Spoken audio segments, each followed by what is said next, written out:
Halfway there.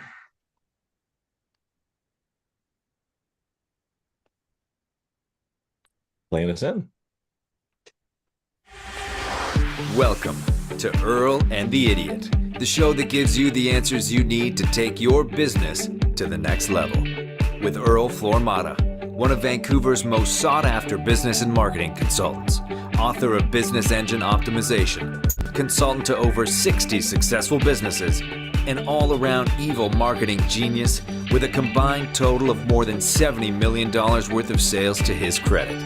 And some idiot. Okay, here we go.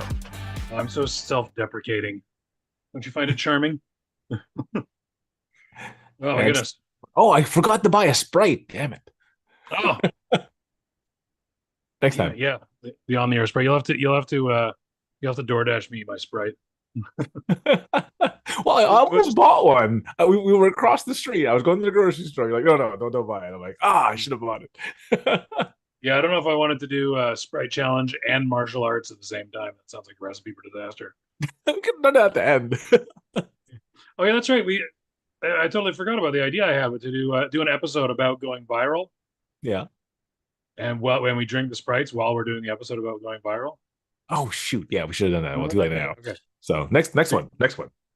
Take a note in your Palm Pilot. Palm Pilot. Oh my God. I used to have one of those. Did you really? I bet you did. You early adopter freak. I had the Palm Pilot and then the HP, like the Hewlett Packard version. So this is before smartphones were smartphones. And then the BlackBerry came out and made embarrassments of us all. And now I have an iPhone. So here we go. I remember when the iPhone came out, and I was like, should I get one of those things? I don't know. And then someone came out with this is the iPhone Destroyer. And I can't remember what it was, but it was like two pieces together and they slide like this, and you get your Oh my keyboard. God, yes, I remember that. I can't remember what it was, but I remember the edge on it was so sharp. Hmm. I don't remember what that thing was, but it was like, oh, this is gonna, the iPhone doesn't even have a keyboard. This thing's got a keyboard. It's gonna destroy the iPhone. I went and tried it. I was like, oh, I heard all this hype. Tried it.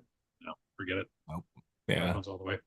No, I knew the iPhone was the thing when I was working in roofing at the time, and actually one of the roof installers came in with one, and I guess he would use it to take photos of their job and stuff and send it to the boss and things like that. Right. And I said, "Oh, you got one of those iPhones?" And I said, "Is it everything you ever dreamed of and more?" As a joke, and he just went, "Yes," like so serious. They're like, "Yes, this is everything I ever dreamed of and more." I was like, "Oh shit, there's really something to these iPhones." There you go.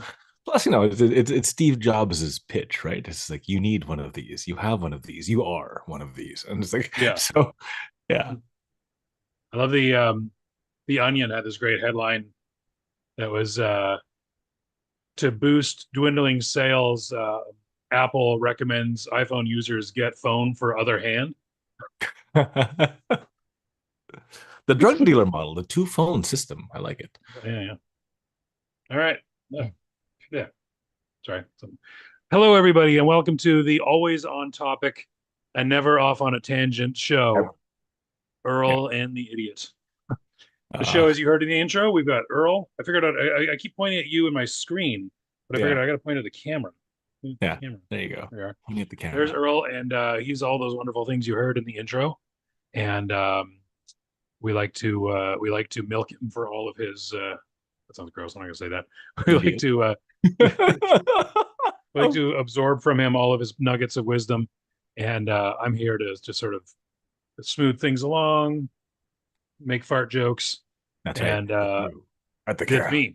Yeah. And the way we do it is we have Chat GPT because we're lazy. Because we're smart. Efficient. We get efficient. Yeah, we get Chat GPT to do all of our heavy lifting for us and make a show outline, and then we go through the outline and we discuss the ins and outs, the yeses and the nos, the Earl agrees and disagrees, and hopefully you people out there learn something from all this. So maybe you can get something done in your businesses. I'm hoping today maybe I'm going to learn something from this because I'm having this problem right now. We plug in the topic and it spits out some show outline for us, some ideas. Today's outline is We got this 3-2-1, three things to do, two things to avoid, one red hot tip on getting projects all the way done for clients and beating procrastination. Is it Hmm. our procrastination or the clients? We'll see what ChatGPT has to say, but both factor in, I'm sure. Hmm. And I always make I make an image, a Back. background image to Yeah. suit the topic of the day because it makes it easier to look back on past shows and tell which one it was. And I really like today's. I asked ChatGPT, I asked not ChatGPT, I asked Midjourney to make this image, and Midjourney Mhm. is usually good. It's really solid. And I just said, make me an image of a runner crossing the finish line, a single runner crossing the finish line. So first of all, it's just really fun because he's got three arms somehow, and I don't know if like no combination, no mixture of these arms would make sense for a human being trying to run. Nope. You know, I mean, you'd have to have one in behind, one in front. He's either running with like both his fists back here, or he's Yep. got one arm like trying to catch his own calf in the back there. No kidding. And it's weird and spindly. I don't even know. But that catches your eye first. But what I love about it, particularly we're talking about crossing the finish line, I said, show me an image of someone crossing the finish line. This guy is running parallel to the finish line. Yeah. Yeah, well, technically, it's like crossing the street. He's crossing the finish line, sort of. I guess from an AI point of view. Yeah, he's running across the finish line. There you go. Ah, That's yeah. Very, right. very literal. Very literal. Wonder if I said that. But yeah. Um, but it's very poignant because oftentimes this is what it feels like. You're like, oh, we're almost at the finish line, and then you realize you're running sideways, Yeah. and you'll never cross it if you don't change something. Yeah. So the question is, what do we have to change? And hopefully, We'll ChatGPT is see. going to I tell us. haven't read it yet, so and Yeah, hopefully my hack of the week doesn't repeat anything it said overlap. Yeah, because we probably it would help you. decided this literally like what I put it up there for you like what half an hour ago, and you're like, Yeah, yeah, yeah. It probably would that's help you prep a little bit if I gave you more than literally a minute's literally the last minute notice. You might actually have a chance to side check your hack of the week. But it's not quite 20 minutes, but shall we dive right into it? What do you think? let's do it. It actually says at the top, it says, all right, let's get straight into it. Didn't say dive right into it, but pretty close. Getting there, getting It's there. it's going to learn our mannerisms soon. Yeah. So we have here three things to do to get client projects all the way done. It emphasizes Mhm. all. Number one, it's got a nice little blue number one there. I like that. Define done up front. Clients love to move the goalposts. Oh yeah. Oh, Before starting, lock down what done actually means. Is it a working prototype, a final report, a delivered product? Get it in writing and confirm it. No vague, will know when it's done nonsense. I'm sure I'm going to have to tell my story about the phone clip guy. yeah, yeah. Well, Geez. we'll get that story out of the way first. It's like when you go see the Rolling Stones, they always play Satisfaction. So that's my satisfaction when it comes to business stories. We'll Oh save it boy. for the Yeah. encore. All right. All right. Well, So what do get you think, that up Earl? front. That's actually super important because well, because the prompt said all the way done, right? And I get that sometimes Yeah. beating procrastination, but if the definition of done is not defined, and it says, I'll like it when I tell you I like it, Mhm. um, there's no end, right? And with no end, there's no goal, and with no goal, I like how it says client likes to move the goalposts because that happens a lot. It's like, this is what I want, and you deliver exactly that. And like, this is not exactly what you said. Or like, yes, but now that I see it, I want to change it, right? Mhm. But that's when the scope creep kicks in, and the project is a never-ending project. Yeah. And when you're being paid by the project, it's very difficult to get paid by the project if there is no beginning, middle, and end, right? So wholeheartedly agree. There's a model called Scrum that I use for project management. And one of the very Which is first things, that's a rugby term, scrum. yeah, So Scrum is are you a saying if the client refuses to finish the project, you just go to his office and tackle him? Is that yes, that's correct. So so Scrum is a model for project management that like a lot of the bigger players use, like Facebook, Microsoft, that sort of thing.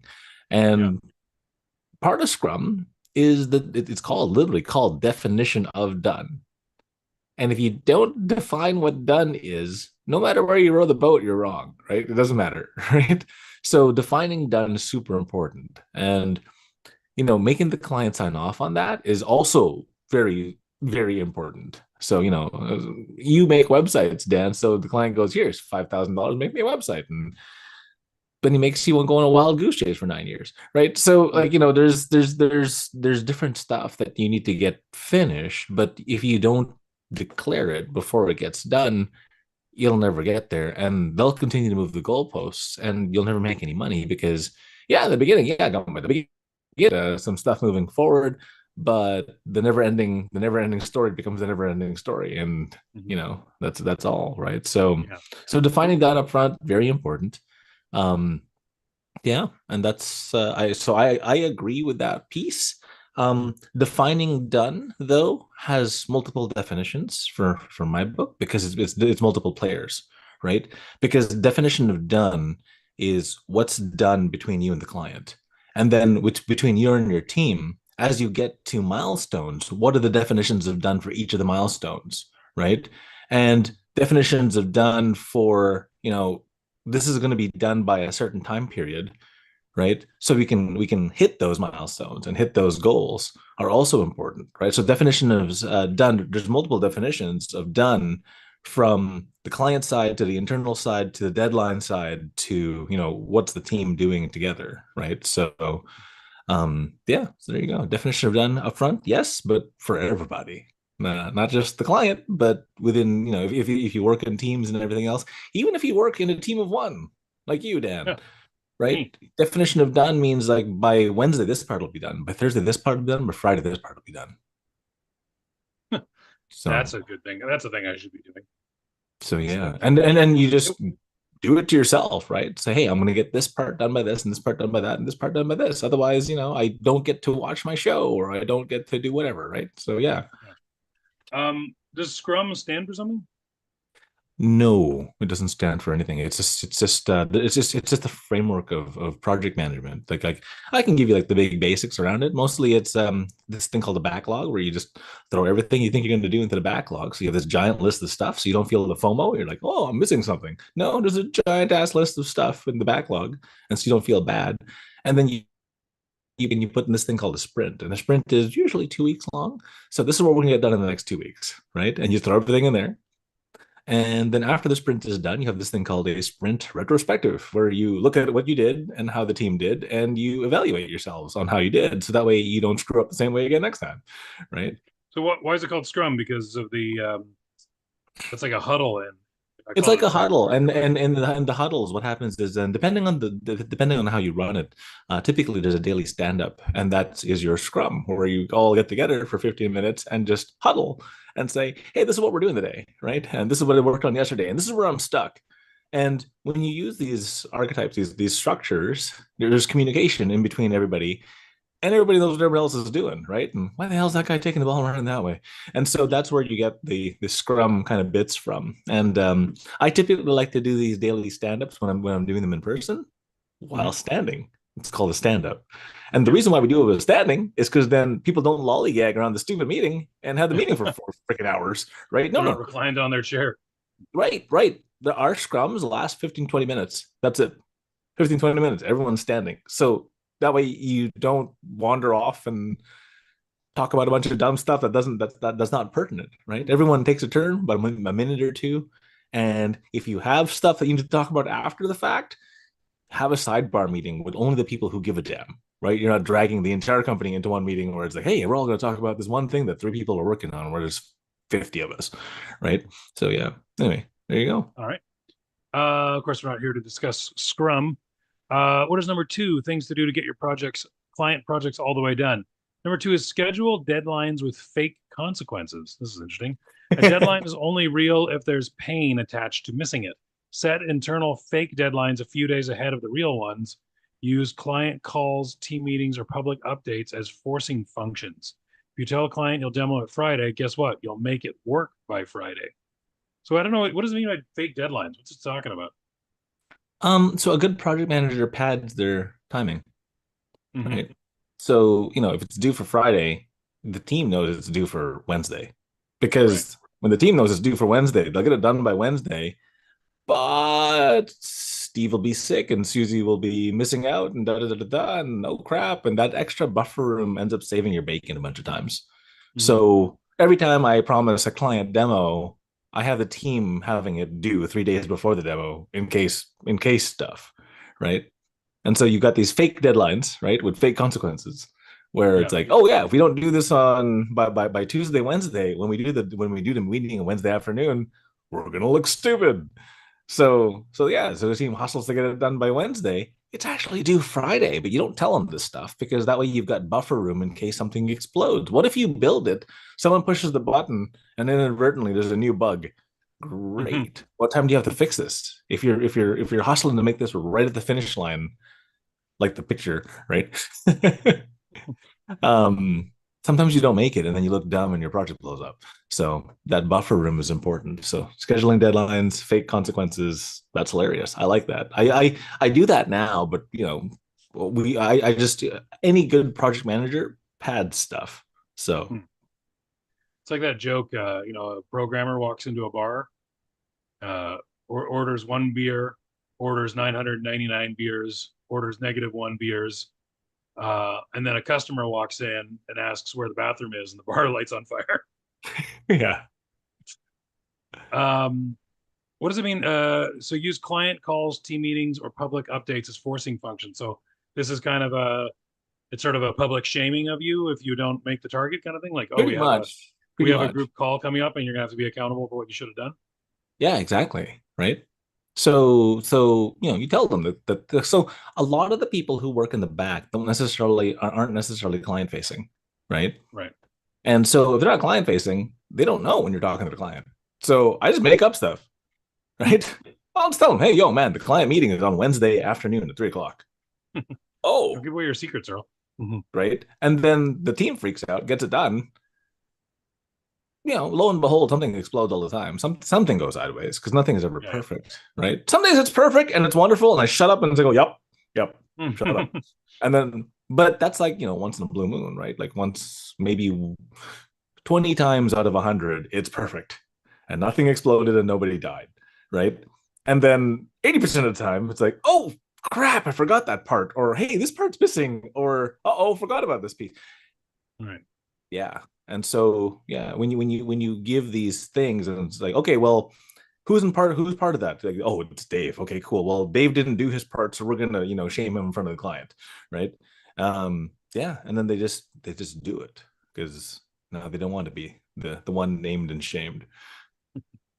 Yeah, wasn't it Steve Jobs who they're getting ready for a presentation of a new product, and um, someone said, "Oh, it's not possible to do this, or you can't make it boot up that quickly, or something." And he's like, "What's your name?" And the guy's like, "So and so." I'm like, "Okay, I'm gonna make sure I let everyone know on that stage when I announce it tomorrow which programmer of mine it was that failed to make this target and get the thing working."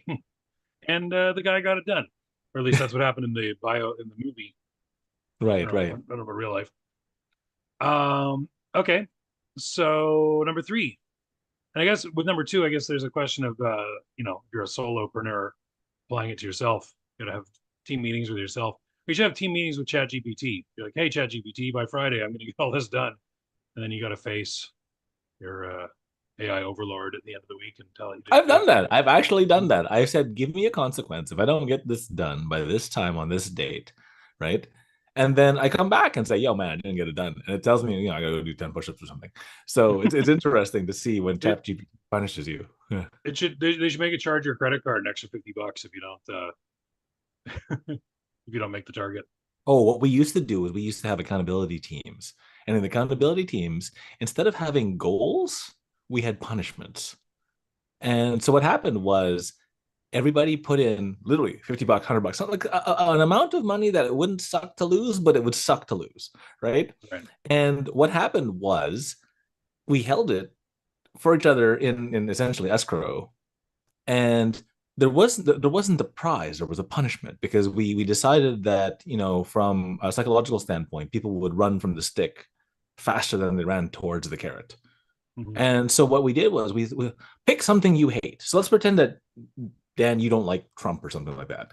And then what we do is we literally have the money waiting to be donated to the Trump Foundation. And if you fuck up, if you don't make this deadline, the orange man gets your money, right? And so the funny thing is that was super effective in our teams. Our teams were like, no, I don't like Trudeau, or I don't want to donate to whatever, or like I really hate the Edmonton Oilers, and we're gonna buy Yeah. your ass a ticket if you and you have to go if you screw this up. And oh God. And the pain was sufficient enough that most people didn't flub it. And like, because when we used to do awards, people flubbed it all the time. And then, but when we did pain, everyone's like, no, I don't want to touch that one. Interesting. So, All and right. one of them So, was literally Trump. And like, once one guy really hated him. And so we took his money and we prepped it, and it was sitting there just waiting to be donated to the Trump, foundation. And it was hilarious, right? So, really, oh man, did that guy hustle? hmm. Yeah. I guess there's always that question: do people run for the carrot or run from the stick more? Um, The answer there was is some, I think, stick. The answer the answer is is stick. Yeah. There was always. a political campaign. I think it was the NDP, the BC NDP, a few years ago. Mm. They took the high road and they announced in our campaign, we're not going to do any negative ads. I don't remember this. The attack ads are too negative and it's bringing the tone of politics down. So we pledged this campaign to do no attack ads, only positive ads for what we're going to do. And Mm. they got destroyed. Yeah. I feel like every political operator in at least North America, maybe Europe, was looking at that and going, how's that going to work out? And it didn't work out. They're like, all right, guys, boys, attack ads, let's go. Get the Nothing but stick. attack Get the ads. stick. Yeah. Yeah. All right, what's next here? Number three, pre-commit resources before you start. Don't wait until the last minute to pull in the right people, tools, or approvals. Book meetings with stakeholders, pre-order materials, and ensure everyone involved knows when they're on the hook. That way, there's no waiting on X excuse later. A lot of this feels like it's more sort of team management than it is necessarily just specifically finishing stuff for clients. Well, pre-committing resources as a solopreneur is as simple as putting it in your schedule, Yeah. right? So I make fun of myself saying my calendar is my religion. If it's not on my calendar, it doesn't exist, right? And so, but I follow my calendar to a T, right? Like I literally look at what am I supposed to do today, and this helps because not every day it's 100% day, right? Not every day you're stellar number, you're an A player, etc. Some days are you're the C student, right? Some days you're the remedial student.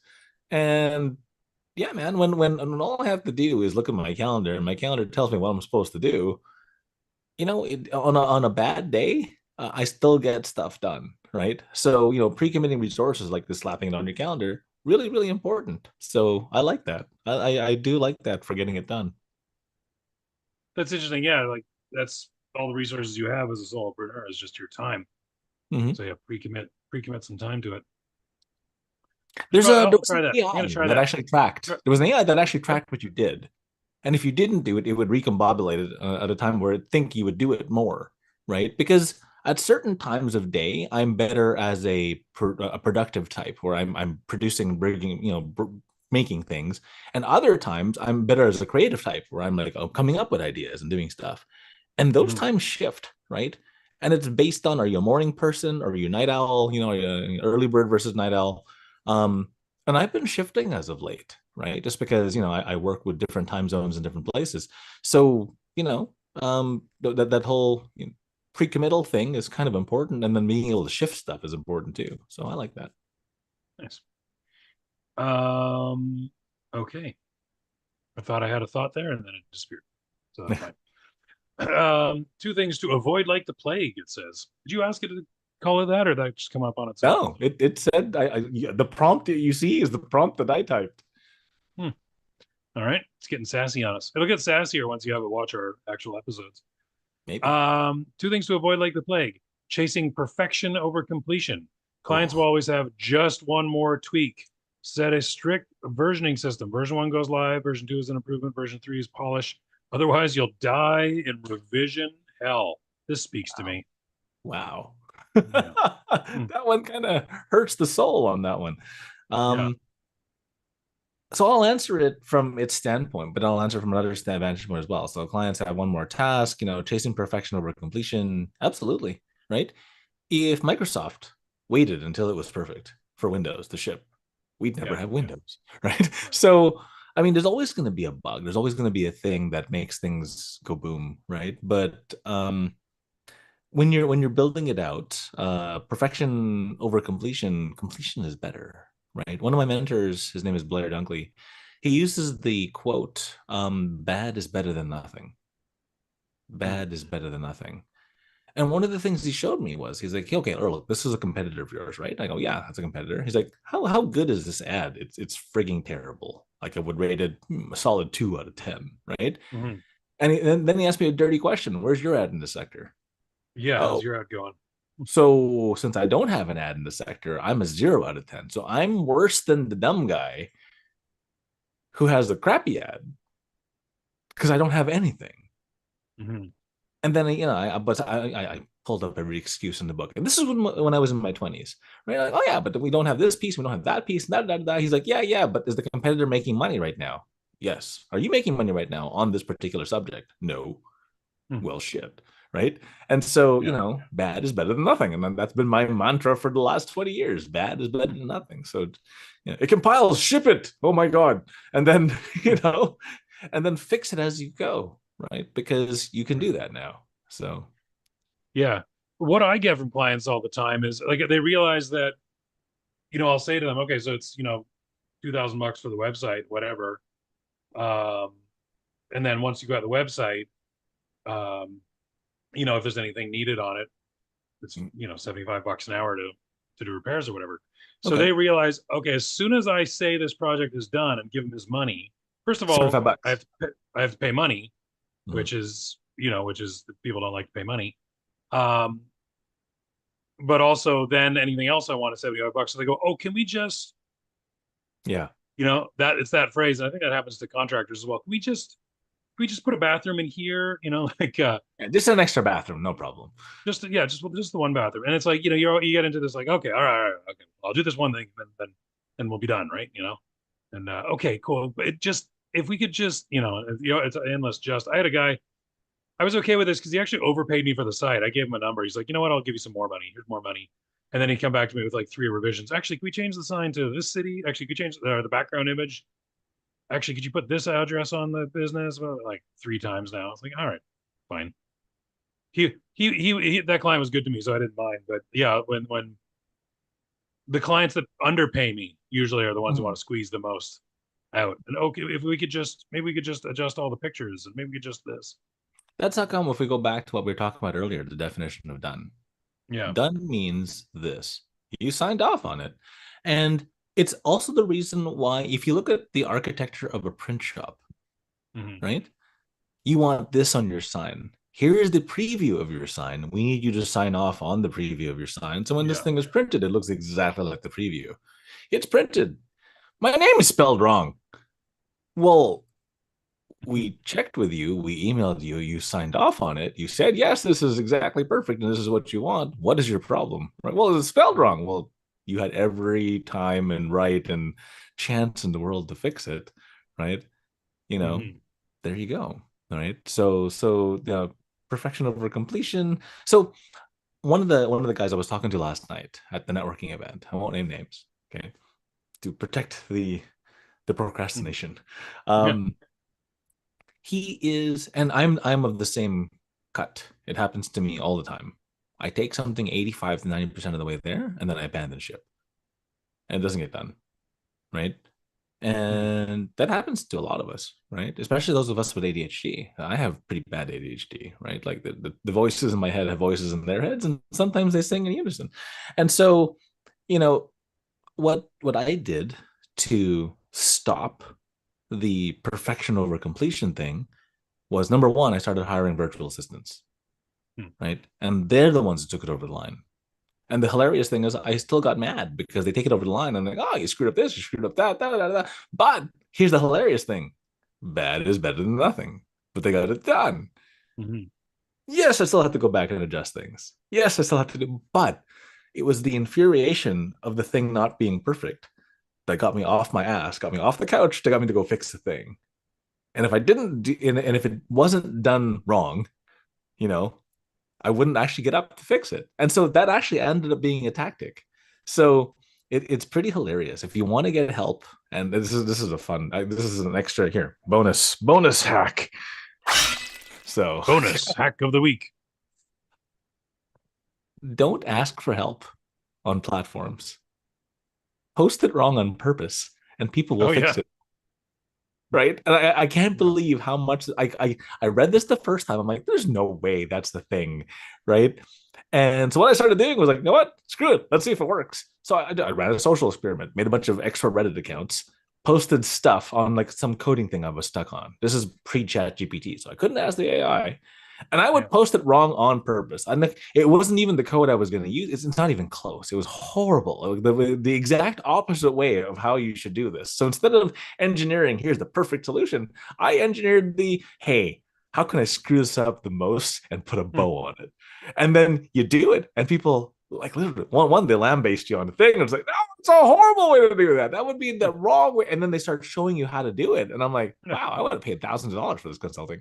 And yeah, you get it for free just by pissing people off. And this is goes back to the whole stick versus carrot thing. You hit people with a stick good enough, and Hmm. it works. Okay, I have to drop my ultimate client revision story now All right, about the phone clip guy.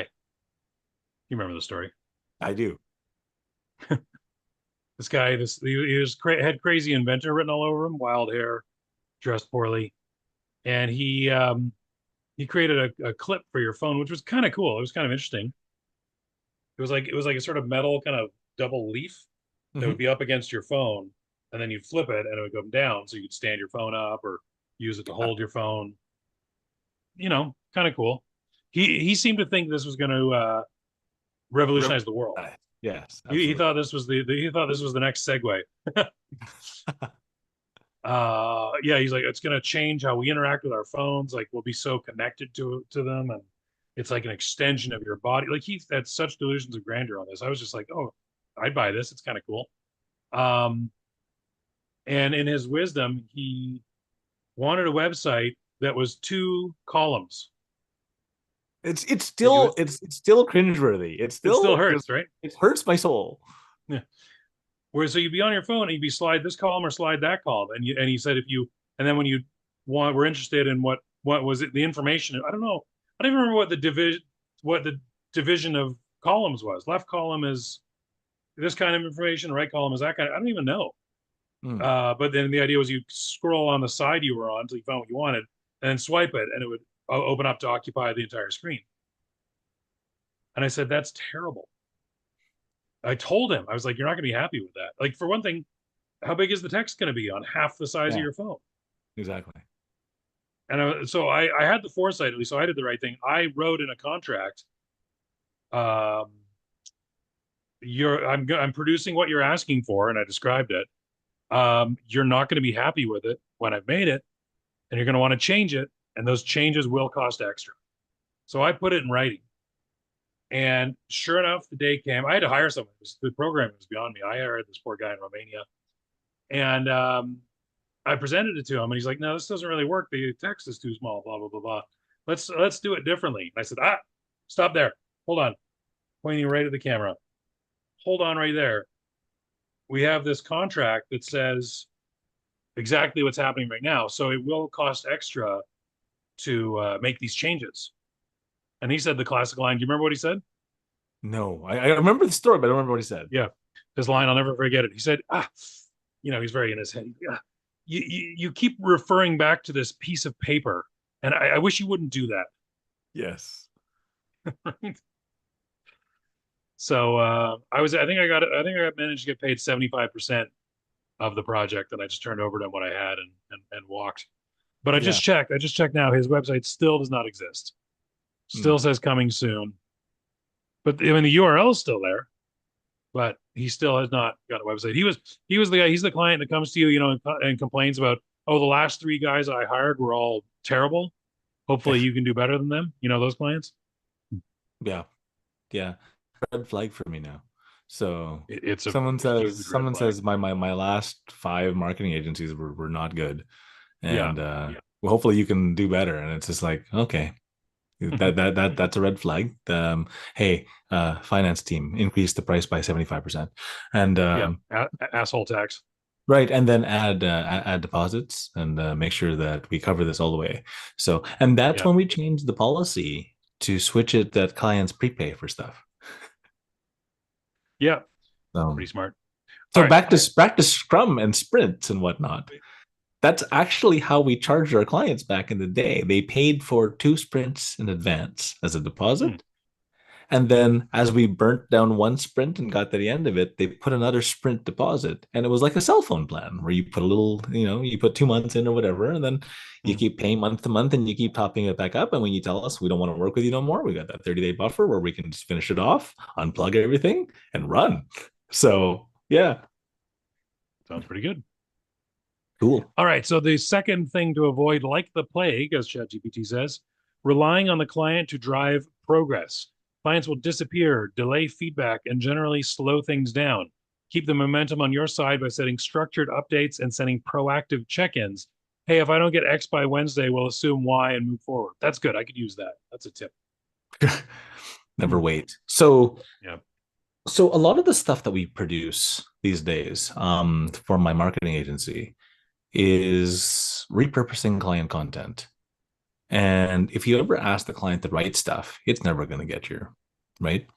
Hmm. But if you ask the client just ad hoc while hiding the recorder and go, hey, what do you think about this? And then you just go off and they give you Hmm. all the content you've ever wanted in your entire life. Yeah. And then you go, okay, cool. I'm going to take notes on that. You complete lie. I stole the recording and I feed it to AI, summarize this, chop this up, turn this into the following things. And the funny thing is, I come back to the client and I go, "Hell, okay, well, here's your content that you asked for," and they're like, "Wow, where'd you get all this?" Trade secret, right? Yeah. And so, yeah, it wasn't you freaking told me, and so yeah, and that's really it. And they're like, "Wow, you can really understand my space," and da da da. I'm like, "Yeah, we really understand your space." And da, da. No, we just record you when you're not looking. Like as long as you're in a one side or one party recording state, have at her. Which all of Canada is, by the way. Legal, Absolutely, little unsolicited legal advice. You yeah. don't need permission to record someone. Yep. Well, no, I think the rule was in a recording, not only one party must consent, and the party is you, right? Yeah. Uh, Yeah. so, and the You person can't record two people who don't know you're recording them, but if you're one of the people in the conversation, you can that record it. there you go.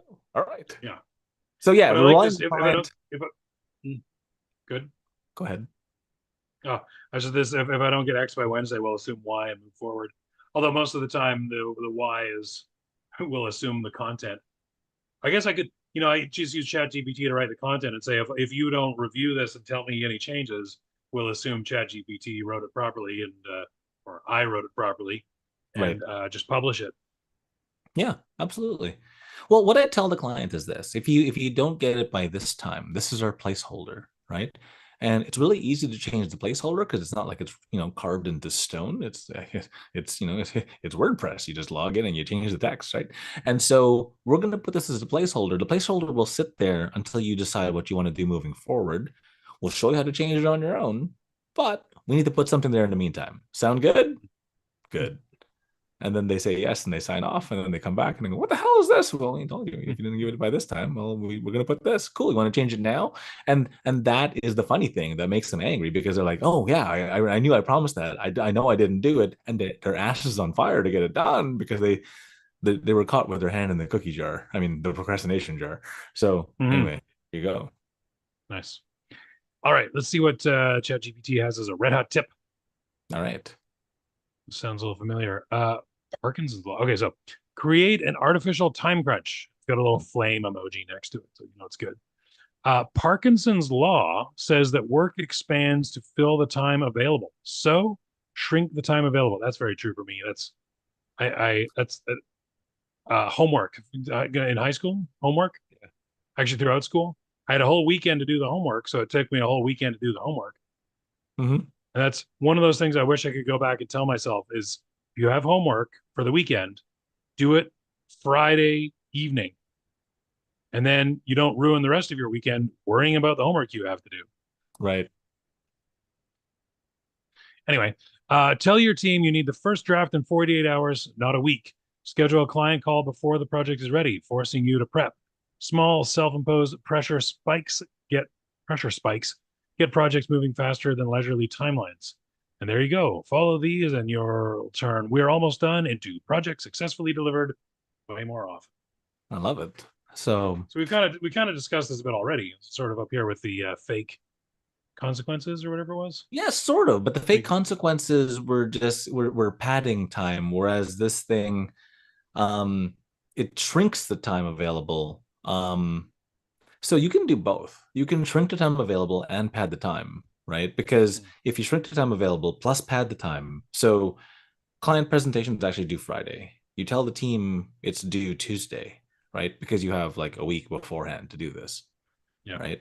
And then you know that your fake deadline was Wednesday because you're going to do a check in with the client, going, "Hey, here's a quick and dirty check in. Here's a sneak peek. Give them a couple screenshots of what it looks like." Da da da da, right?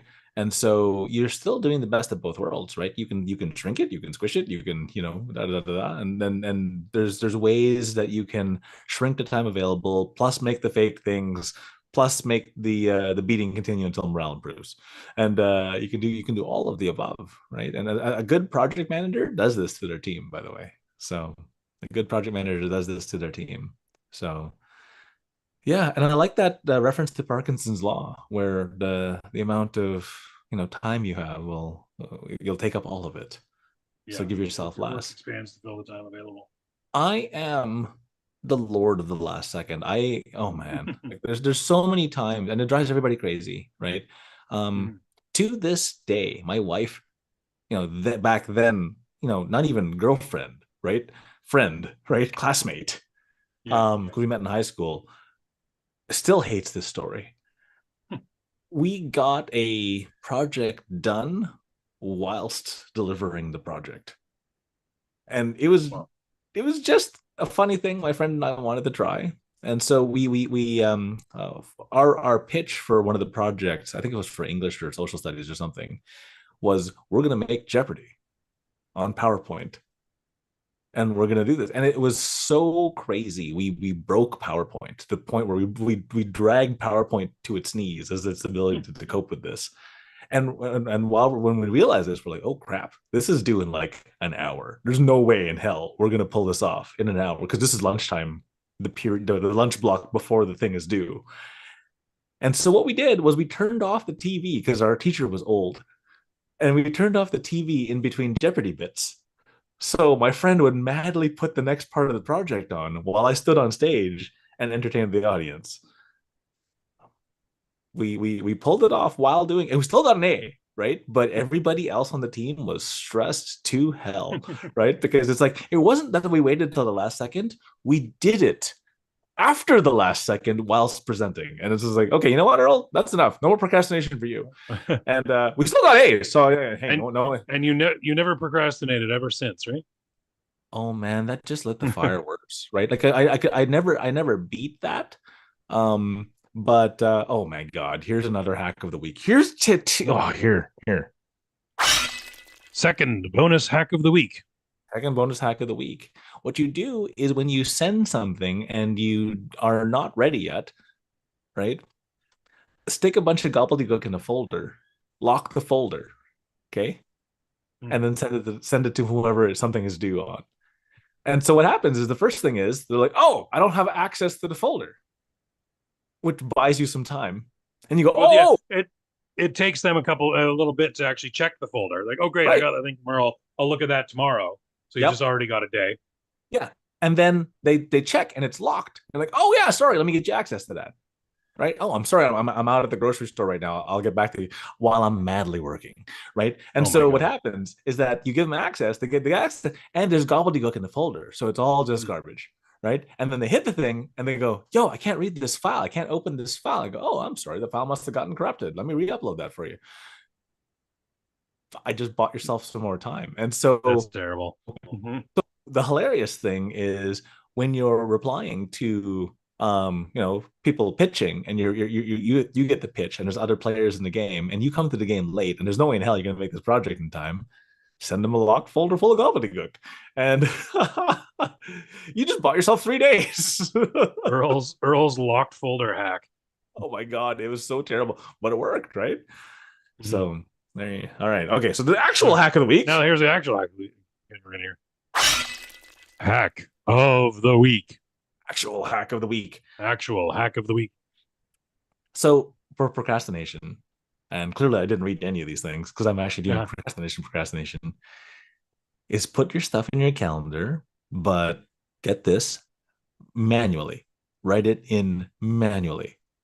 And what happens is if you don't get it done, you have to write it out again for the next available time or day where you can do it. And if you don't get it done, you wash, rinse, repeat until you piss yourself off so much that you're like, I don't want to write this again. And you just do it. And you basically hack yourself, right? So this is one of the things I do. Like I know I don't like making invoices. I really hate invoicing systems. They all kind of suck. And so Why it's is like, it? What is it about invoicing? Every time the first of the month rolls around, I have to invoice my clients. I hate it. I hate it. What's wrong with invoicing? but like there's some systems that are beautiful. You push okay in the template, but some places they don't take the template or they don't like the systems. They don't take those kind of invoices. I'm like, okay, fine. And so I have to make them. And it is a grand royal pain in the ass, right? To do that. But this is what you do. You just put, hey, I'm gonna make the invoices. Okay, cool. And I'm gonna make the invoices. Okay, cool. I'm gonna make the invoice. Okay, cool. And after the seventh time of moving the stupid thing, I'm pissed off and I make them, right? And Mhm. I know how many times it takes to piss me off to do this. So I give myself, let's go back to our lessons from the day, buffer Mhm. time. I shrink the time available. We do all these Mhm. horrible things. So I have 7 kicks at the can to spend 5 minutes making an invoice. But it's a Brilliant. hack that works. If you want to look up the actual model and methodology behind all this stuff, it's called bullet journaling. So look up bullet journaling on YouTube, and you'll find a whole thing. There's a book on it, but there's like I think an 18-minute YouTube video that just saves you all the time reading the book and gives you some architecture and I structure. Bullet journaling is a thing. I should look that up. My method, my organization was just I still have it to some degree. I have a Oh, there you go. notepad always at Mhm. my side. And whenever I go, oh shoot, I gotta call so and so, I would just write it like a bullet. So it's probably something similar. Um, and then at the end of the day, I'd cross off whatever was done, and then like the next day, I would rewrite the things that didn't get done. So it's kind of like this, and that was Mhm. very effective. And I'm right now in the process of trying to enter the digital age on this and get the benefits of AI and time tracking and Mm. automatic notifications and that kind of stuff by moving everything to ClickUp. Mhm. I don't know. It's been a little bit complicated. I still do bullet journaling, but I still do it here, iPad with Apple Pencil. So Yeah. I'm still using digital, right? Because if Mhm. I did this on paper, I would lose it, right? If I lose this thing, I'm gonna cry. So Mhm. it's all it's very important. Everything's on the cloud, so it's fine. So it's not a complete loss, but it costs a lot to replace the stupid thing. Yeah. So I do the bullet journaling on this guy. I make my own little custom PDFs where I just put the things in here, Mhm. and then if I need another page, I just clone the PDF and make another page, and then ta-da, there's another one. And so I get the best of both worlds. There's another thing. I don't have it kicking around now. Called the Remarkable. It's a Yeah. remarkable tablet. Yeah. I was I looking have. at that. They're a bit steep on the price. I was surprised. They are not cheap, but they are freaking Mhm. amazing because the battery lasts a week. Why? Because Okay. there's no other things on it but those function sets, Yeah. right? So that's all it does. There's no Facebook, there's no WhatsApp, there's no Instagram on the damn thing. So I can't doom scroll on it, right? Huh. But all I can do is write stuff. I can import books to it, and then I can scribble in the book because now it's a PDF and I can draw on it. And yeah, for those two usages, and the damn thing lasts like a week without charging again. It's great, right? So it Hmm. just depends on the use case for it. There you go. Anyway, that's a wrap. We're right on time. Nice. Nailed it. You want to any closing words? Any final thoughts? uh, get a timer. Get a Hmm. timer. I love this thing. Well, I love slash hate this thing. It's a Yeah. QB thing. And every time I want like 15 minutes, I just take 15 minutes, I just put that up top, and then it gives me a 15-minute and it makes the most annoying sound in the universe afterwards. Right. So this one's got 5, 15, 30, 60, right? And then zero. And so get a timer, and like it pisses you off just enough, right? So you just focus fire on the thing for the timer amount of time, and then all of a sudden Parkinson's law kicks in, and like, oh my god, we got it done in 15 minutes because there's a timer, Well, right? I had to do that. So yeah, otherwise the scary sound comes to get me. So yeah, all right, Cool. and that's All all I right. got. Well, thank you so much, everybody, for joining us. Did we get any live reactions? I Check. don't know. I didn't get to see, but um, I'll have to check later because I have to check it on my phone. My phone's all the way upstairs. So We see it shows you as being live. No, that's last week's. Where's your live? There we are right now. Oh, we've got 4 reactions. Who's reacting excellent. to us? There we go. Rod G. Evangelista, Oh Jason wow. McNamara, Divinity Chan, and Amanda Buckle. What's up, Cool. everybody? Thanks for watching. Oh my god, this is thrilling. No, Yeah, it's gonna be people so are exciting. watching this. So there you go. All right, cool, We're man. not Well, just we're not just spouting our wisdom into the wind here. People are picking we're up we're on not it. just shouting into the void anymore. We actually, Shout out to everybody. yeah. So thanks everyone for joining us. Thank you, Earl, for giving us the nuggets of wisdom. Thank you, ChatGPT, for making life easy for us. And Thank you, Dan, for doing your thing and making the show fun and awesome and drawing sideways finish lines. yes, beautiful with 3 Yeah. R's. Play us out. Do it, Beautiful. Rockapella. That's a shout. That's a callback. Thanks for listening to Earl and the Idiot. We hope you learned something you can take action on this week. For more information or to contact the show, visit earlandtheidiot.com. And until next time, remember what Shakespeare said. The fool doth think he is wise, but the wise man knows himself to be a fool. Bye, everybody.